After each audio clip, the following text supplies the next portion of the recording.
Well, hey, everyone, thanks so much for joining us for another episode of Ask the Expert North Texas. I'm Kristin Diaz, and October is Spina Bifida Awareness Month, a time to celebrate the hundreds of thousands of people living with spina bifida. On today's Ask the Expert, we have Sara Struwe. She's the president and CEO of the Spina Bifida Association, joins me in the KRLD Zoom room. And Sara, for our listeners who have never heard of this condition, can you please explain it for them?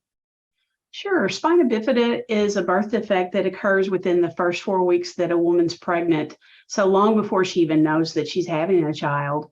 It occurs when the spinal column doesn't close correctly and leaves a gap that exposes the spinal cord to fluids that are there present during pregnancy.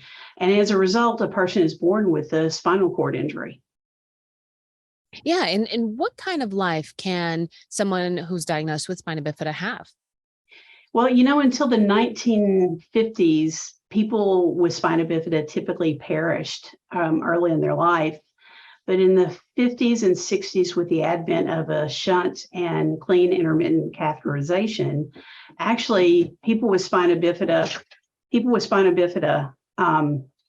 could expect to lead a normal life. And many people with spina bifida are doctors, they're attorneys, they're teachers, they're just about anything that you can imagine.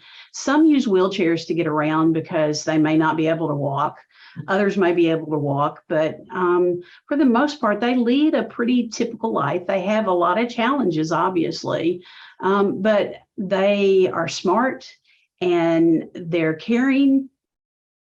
They're beautiful people. There's something that you guys call people who have spina bifida. It's a snowflake condition. What does that mean? Well, a lot of conditions use that term, but in spina bifida, it really applies because two people can have the exact same lesion at the exact same place on their spine, but they will have totally different abilities with what they can do. One person may not be able to walk and the other one may be able to. One person may have complete control of their bladder, whereas someone else may not, or their bowel. And so you don't know what you're getting with spina bifida until you live it. And to be honest, a lot of people will say that it's a big bag of awesome in a lot of ways. So approximately how many people does this affect, or babies who have birth defects, what percentage usually come out with spina bifida? So it's a rare condition. Less than 200,000 people in the United States have it. We estimate about 166,000. CDC currently is doing some work on that very issue to see if we can come up with a better estimate. So it's rare. It's one in about every 10,000 babies are born with it. So somewhere in the neighborhood of around 1,500 babies a year are born. But the thing that's changed is that life expectancy has changed. Adults live into their 70s and 80s now. It's pretty remarkable. Now, there is something unusual. It does seem to kind of affect Hispanic families a bit more. Is there any reason to that? So we really don't know the reason for that, but you're correct. More babies are born out of the Hispanic population than any other population. There are several theories around that. More research has to happen to truly understand. Some people have thought it had to do with diet because, folic acid plays into whether or not a child has spina bifida. And some people have thought that perhaps diet could have some reason behind that. Not using wheat in their diet is a higher risk factor, I guess you'd say, because you're not getting enriched flour that actually is enriched with folic acid. So corn masa diets oftentimes were viewed, as the possibility of a reason for that. However, now the largest producer of corn masa flour is actually voluntarily enriching it with folic acid. So it is available now for corn masa, but it could be a play of genetics and other environmental factors too. There are a lot of things that CDC has identified as some issues around having a birth affected by spina bifida. And a lot of it has to do with what goes on in that pregnancy early on. And so the factors are still being explored, and we really don't know the answer to that, but we do know that that actually does happen. Yeah, it is really interesting. Now, when we talk about this being detected early in pregnancy, is there anything that is available to mothers to help their babies in this? Because I understand there is no cure. Correct.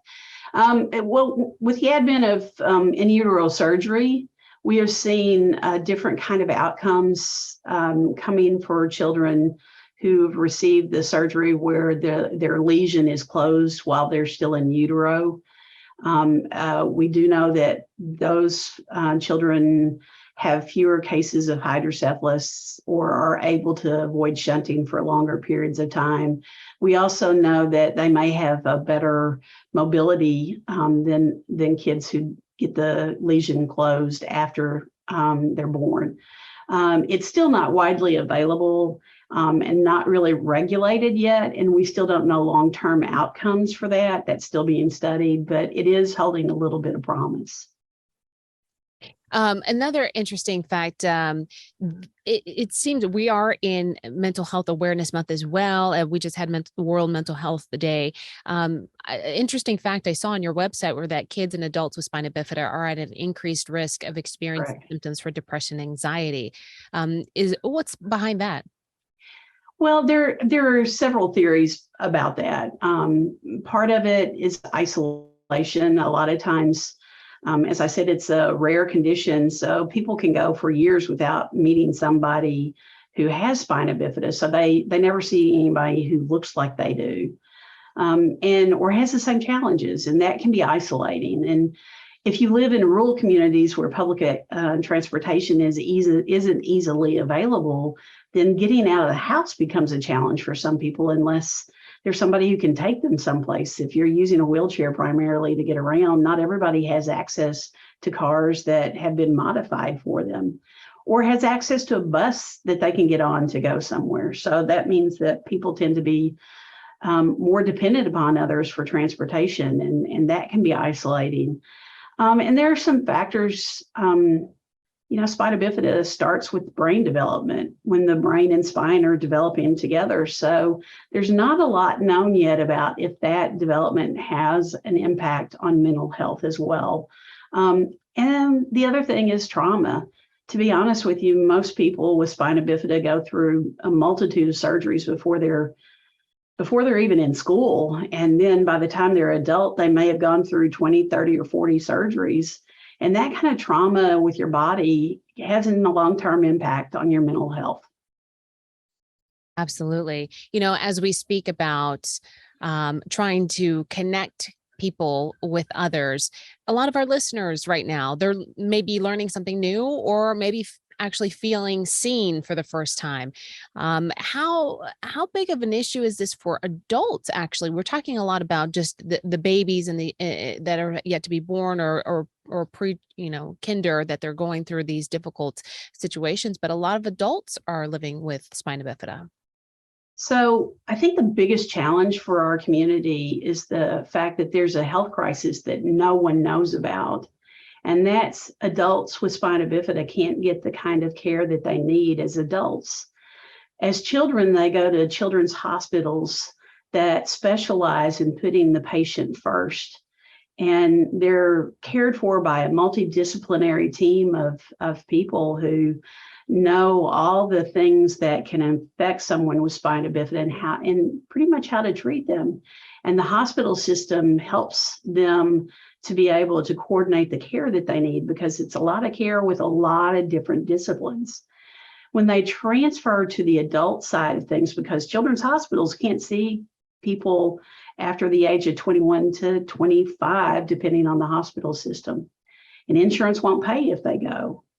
So they have to transfer to adult care providers, and that model isn't available on the adult side. And what happens is, you and I go to a primary care physician and we coordinate our own care. Well, these people can't find primary care physicians that are even willing to treat them, because And it's, I don't want to put the onus on the primary care physicians, but they're complicated. They're not easy. And their healthcare needs are. And as a result, these individuals, can't find people to do the maintenance that they need just related to general life or with their spina bifida. And what happens is they get into a healthcare crisis and wind up in the emergency room. And that's where they get treated. And that's costly. And not only that, it's scary because I know people who have gone septic and died because of that. And so it's a healthcare crisis that our community and others are facing. These pediatric onset conditions get great care in childhood, and then that care falls away in the adult world because the expertise isn't there. And so that's a really critical issue for this community. Well, I'm so glad that we were able to have a conversation like this to help bring awareness. What else can our listeners do if they want to do more? Come visit us. Absolutely. And you guys are all the way out in Arlington, Virginia, right? We are, but we're on the web, and we are also very active in social media. You can find us at our website, which is spinabifidaassociation.org. And just Google Spina Bifida and we come up. But come join us. Absolutely.